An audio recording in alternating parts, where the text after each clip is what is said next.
I'll make sure everyone can hear me before I continue. Can everyone hear me? Yes. Okay, great. So again, good morning. Thank you for joining us today. My name is Arkia Brown, and I am the Waiver Policy Supervisor for the Office of Community Living here at DMAS. Joining me today are also Amy Burkett as well as Adrian Cutler, and the three of us will be your review team responsible for assessing your agency's compliance with the HCBS Final Settings Rule. So we're here just to take a few moments of your time just to discuss and clear up a few things regarding the upcoming HCBS revalidation desk reviews. This call is only intended for individuals who received an invite directly from DMAS offices, as those are the individuals or agencies that this information does pertain to. So if you were not directly invited, we do ask you to jump off of the call. We wouldn't want to confuse anyone with information that does not pertain to them. So, continuing, this call is not a training, as we do expect each of our agencies to already be aware of and in practice of the rules and regulations in regards to the HCBS Final Settings Rule, but rather just a way to point out some resources, tools, reminders, and where you can find them to ensure you're prepared. Also, to introduce some changes to the desk review revalidation and talk a little bit about flexibilities or concerns regarding COVID. One thing I do want to point out, just to ease everybody's mind, this is not an audit. I know when people see the word review and things like that, they get up in arms and assume it's an audit. An audit is financial. This is not an audit, so relax. You all were compliant in 2019, and we're sure you're going to be again today. The process is probably much less stressful and complicated than you're thinking, so definitely just ease your worries. We'll make sure that you're fine. Because this is a rescheduled training due to yesterday's weather emergency, we do have a little less time to go over this information, but what we will do is try to, if we can in the end, entertain a couple of questions sent in via the chat. If the questions are too subjective or individualized to your specific agency or too specific in situations, you'll need to send those directly to us at cccpluswaiver@dmas.virginia.gov so that we don't take up everyone's time. Also, if your questions can be found within the resources or toolkits that we already provided, we'll ask that you do your due diligence to ascertain that information that has already been made available to you, as that is your responsibility as an agency. So with that being said, just to go over a couple more housekeeping things, you will not be able to unmute yourself today, so please make sure again that you insert your questions into the chat box.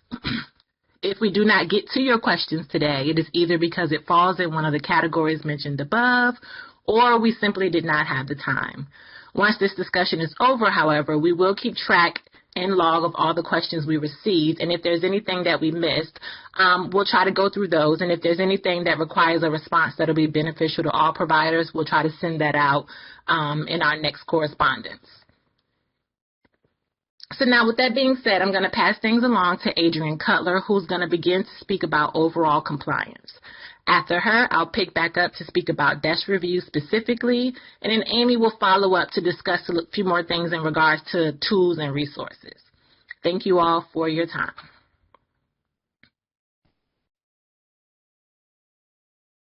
Good morning. I'm Adrian Cutler, and I'm going to be talking about the HCBS compliance information. The adult day healthcare providers who are contracted with DMAS as a Medicaid provider must be and continue to maintain full compliance with the HCBS settings rule. So this is nothing new. You should have been doing it from when you were already compliant. It has to continue. And we are required to ensure that you are following the compliance rule, and to make we need to make sure it remains in effect as long as you're providing services to the Medicaid member. And this is usually updated annually. Next slide. What is the HCBS setting rule? Again, this is nothing new. All you had to go through all of this when you had to become compliant We are just checking to make sure you're still following the rules and regulations. The HCBS settings final rule are tools set forth to make sure that individuals receiving Medicaid funding HCBS have full access to the benefits of the community living and are able to receive these services in the most integrated setting. So they need to have full access to the community, their choice. Individuals should receive their services in the most integrated settings. Next slide.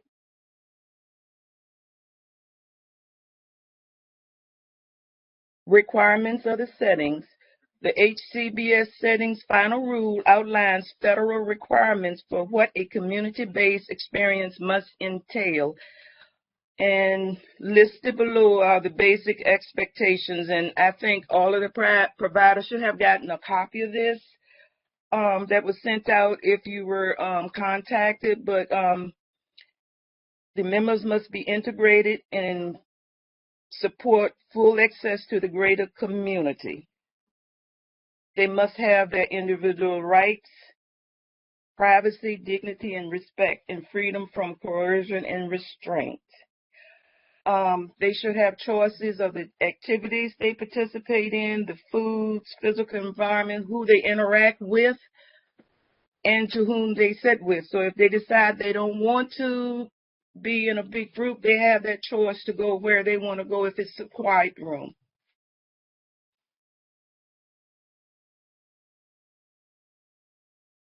And I think that's it on the requirements. Okay, maintaining full compliance.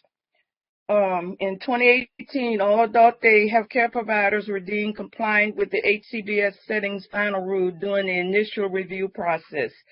Because your status must be monitored on an ongoing basis, DMAS staff will conduct desk reviews to ensure that you are continue with compliance as a provider.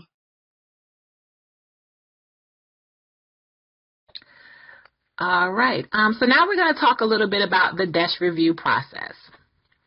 Let me just move this up. It's blocking my screen. Okay.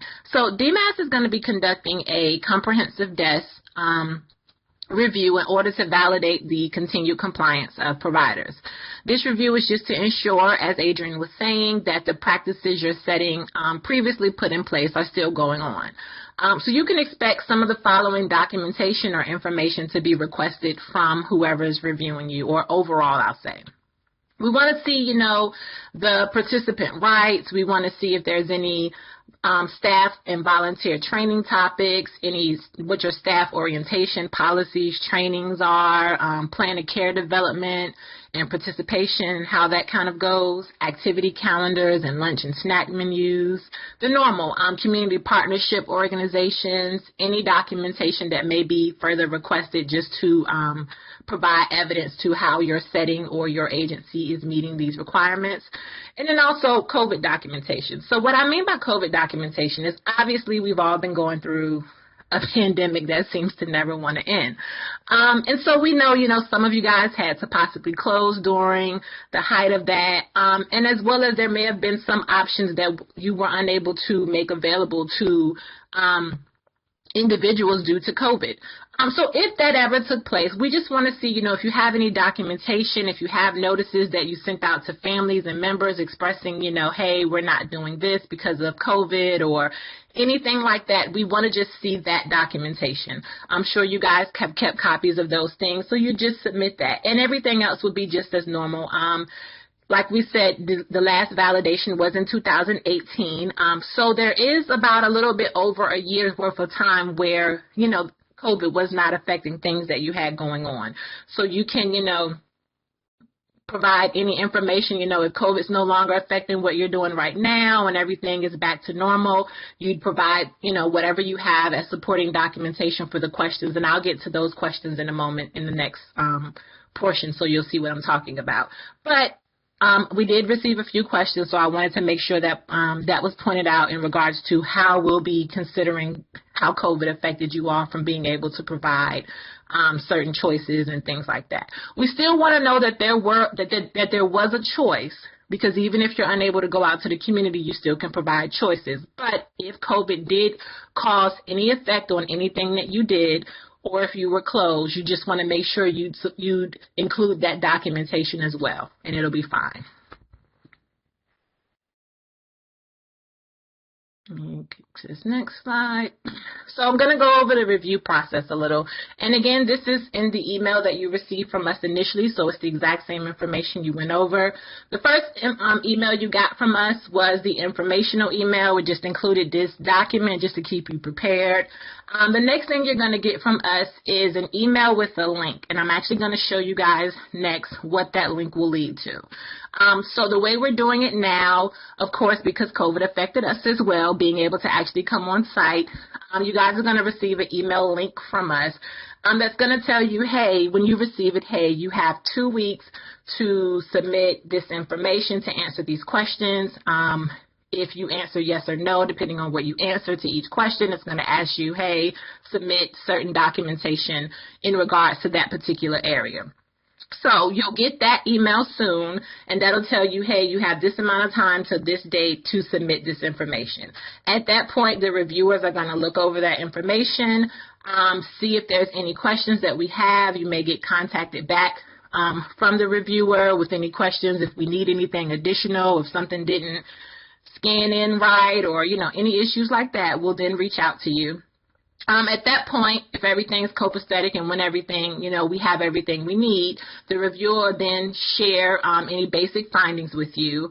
And then later you'll receive a detailed summary letter to whoever you say is your provider's contact person, and that'll outline, you know, what is in compliance, what may not be compliant, and if something is not in compliance, it'll talk about it in 3 levels. So it'll talk about individual, the setting, and the staff, because of course we assess all 3 levels. This letter will also include any remediation needs. So if there's anything that's like, hey, everything looked okay, but X, Y, and Z, that will be spelled out for you in the timeline you have to get those things in order. The provider remediation plan will always be due back to the reviewer within 30 days. So I'm going to unshare my screen now to reshare the desk review screen just to give you guys a sneak peek of what it's going to look like. But it's very simple. I promise it's super easy. So let me stop sharing.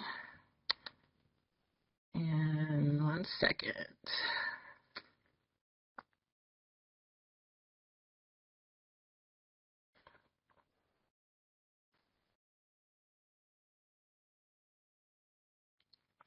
All right, Keisha, can you guys see my new screen?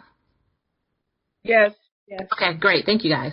So, like I said, you guys are going to get a link. So this is what the link is actually going to lead to. Like I said, very simple. You're going to put the provider name, your NPI, your address, your city, state, zip, who the contact person is. So just because someone runs the agency, that may not be the person that you have who's conducting these reviews. You may have a quality person or the assistant, whoever. So we'll want the contact name of who that person will be that we need to reach out if we have any questions about this actual review.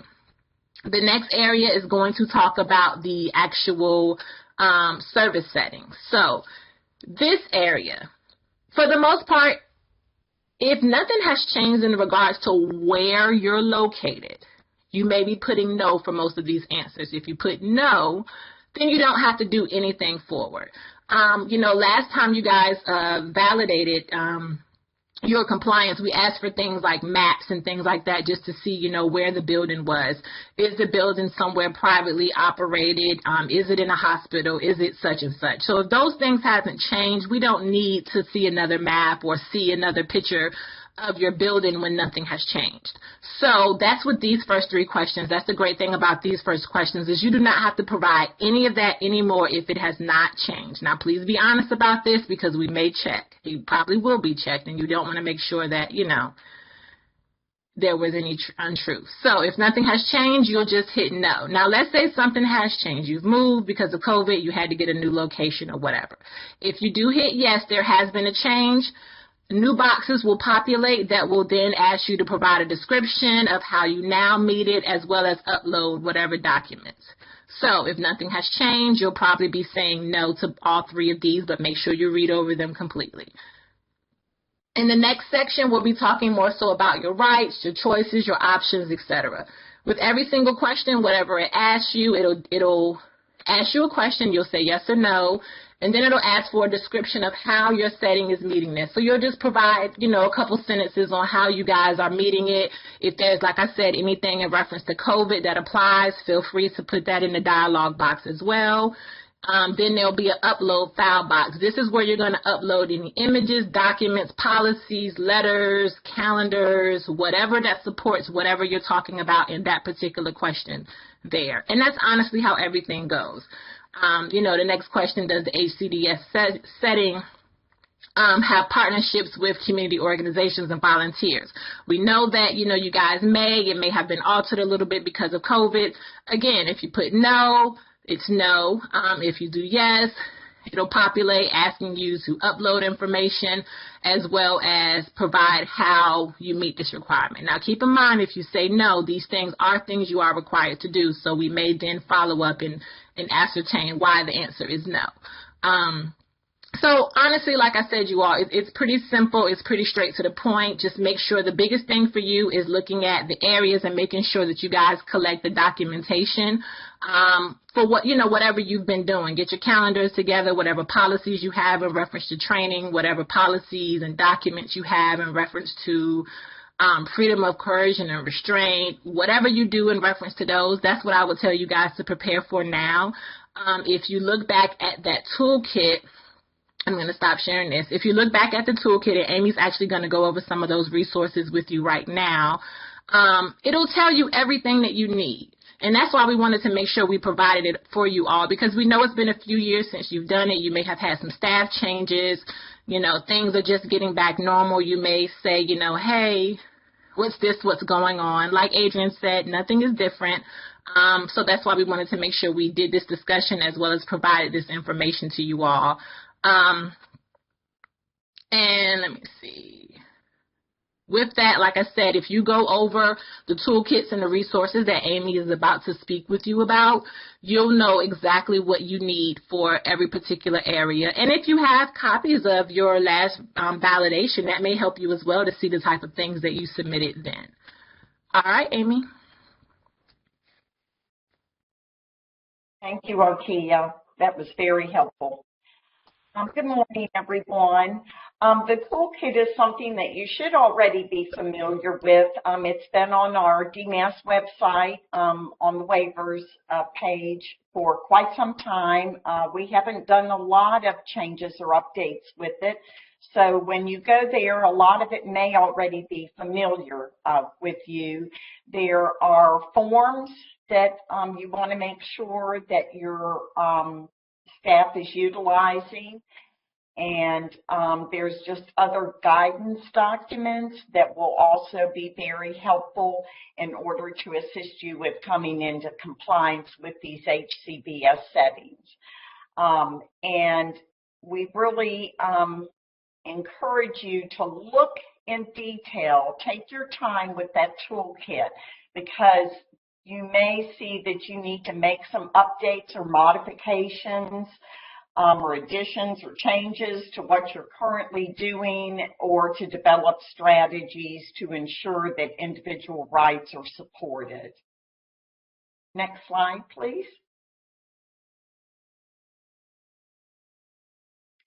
And we do emphasize that just like with the provider manual, the ADHC toolkit, it's really critical that providers read it, review it, and learn it. It's your responsibility as a provider to know what's in that toolkit and what's available to you. It's really a great guide.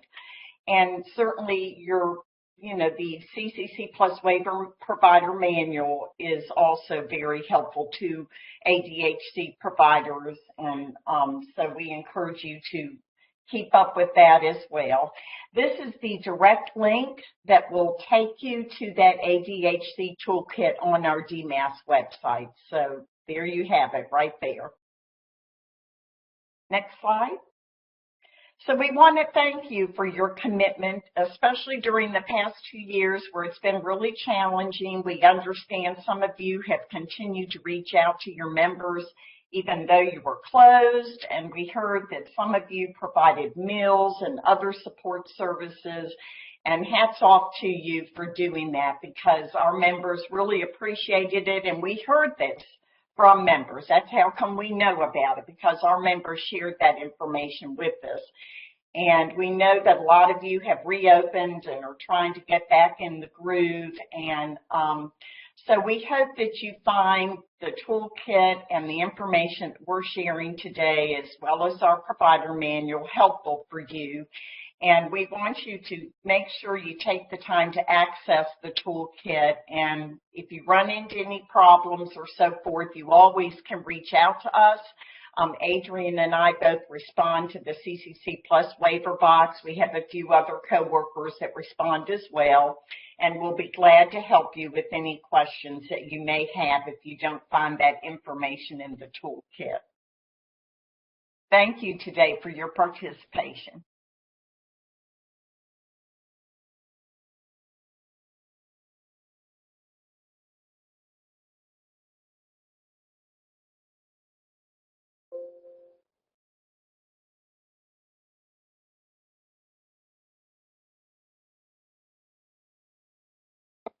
Are there any questions in the chat box?